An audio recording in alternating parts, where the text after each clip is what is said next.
La marche de l'opposition, l'affaire Khalifa Sall et d'autres sujets sont à la une des journaux ce mardi. Vox Populi alerte que ça risque de chauffer cet après-midi au centre-ville. Selon nos confrères, le Front de résistance nationale décide de tenir son sitting devant le ministère de l'Intérieur, bravant ainsi l'interdiction préfectorale.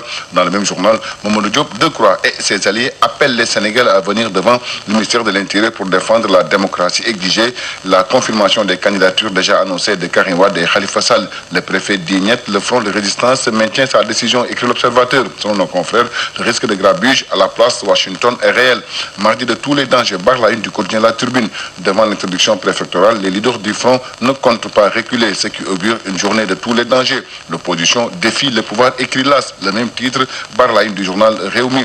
Selon nos confrères de 24 heures, l'opposition appelle à la mobilisation pour dire non aux multiples violations du processus électoral par le régime de Macky Sall. Si Hassan Ba du Parti démocratique sénégalais et Djibril Gueye de PASTEF déclarent que rien ne pourra leur empêcher de manifester. Cheikh Hassan Sène affirme que c'est un premier pas vers une série de manifestations. Dans le quotidien national Le Soleil, le préfet de Dakar justifie l'interdiction de la manifestation. Selon Ali Badara Samb, il y a risque de trouble à l'ordre public et l'arrêté Ousmane Gom qui interdit toute manifestation dans le périmètre du centre-ville. Toutefois, l'opposition entend braver cette interdiction, qualifiant l'arrêté préfectoral d'illégal. Dans un communiqué, le Front maintient sa décision d'occuper la devanture du ministère de l'Intérieur. L'opposition manifeste pour dire non aux violations du processus électoral exigé, les confirmations des candidatures de Karim Wade et Khalifa Sall. Sur le quotidien s'arrête sur l'affaire Khalifa Sall. Selon nos confrères, les conseils du maire de Dakar ont déposé des recours devant la Cour suprême.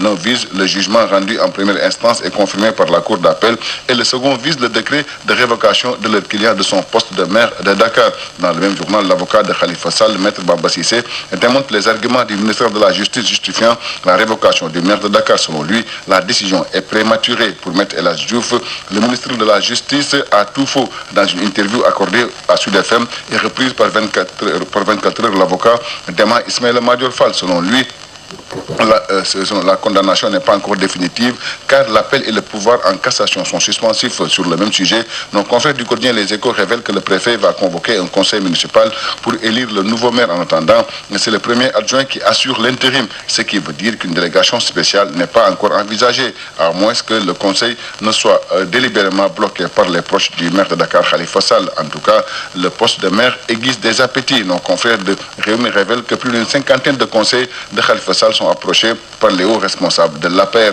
Sud Quotidien s'intéresse à la collecte des signatures pour le parrainage. C'est le principal sujet du journal. Selon nos confrères, après le top départ officiel lancé dès la distribution des fiches, les coalitions, les formations politiques ou les indépendants sont de plein pied dans la campagne de collecte à Dakar, premier bastion électoral du pays.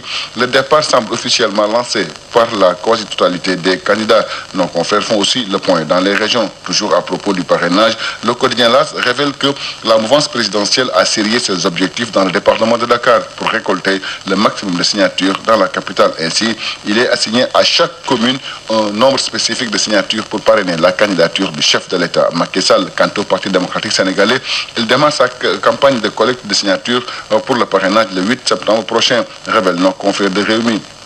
Dans un communiqué, le comité directeur annonce qu'une conférence de presse est d'ailleurs prévue et rappelle que le calendrier détaillé de la tournée sera disponible avant le lancement. Le quotidien national Le Soleil revient sur le démarrage des opérations de l'emplacement des permis de conduire. Le processus de numérisation et de sécurisation a démarré avec le permis de conduire. Les premiers enrôlements ont été effectués hier au CICES où un centre a été ouvert. Sur le même sujet, sur le quotidien renseigne que les nouveaux demandeurs devront attendre encore 2 semaines pour voir leur dossier pris en compte, car présentement l'heure est au remplacement des anciens permis. En sport, les quotidiens sportifs sont revenus sur la deuxième journée des éliminatoires de la CAN 2019 avec ce match Madagascar-Sénégal prévu le 9 septembre prochain à Tana. Stade Bar Assaïn, premier galop des Lions du Sénégal à Paris. Sadio Mané, manager, et Idrissa Gana Gueye est forfait. Le quotidien sportif Record nous renseigne que Oumar Daf a été recalé par la Fédération sénégalaise de football et pourtant il a été annoncé pour le stade des Lions à Paris. Finalement, Oumar Daf est hors course. Selon nos confrères du quotidien sportif Record, le deuxième adjoint à l'UCC serait recalé par la fédération qui n'a pas officiellement statué sur son cas. Le coach socialien sera absent du déplacement des Lions à Tana, même pour l'étape de Paris qui a commencé hier par l'homme Tadaf, sous nos confrères du quotidien sportif Record. Merci, c'était tout.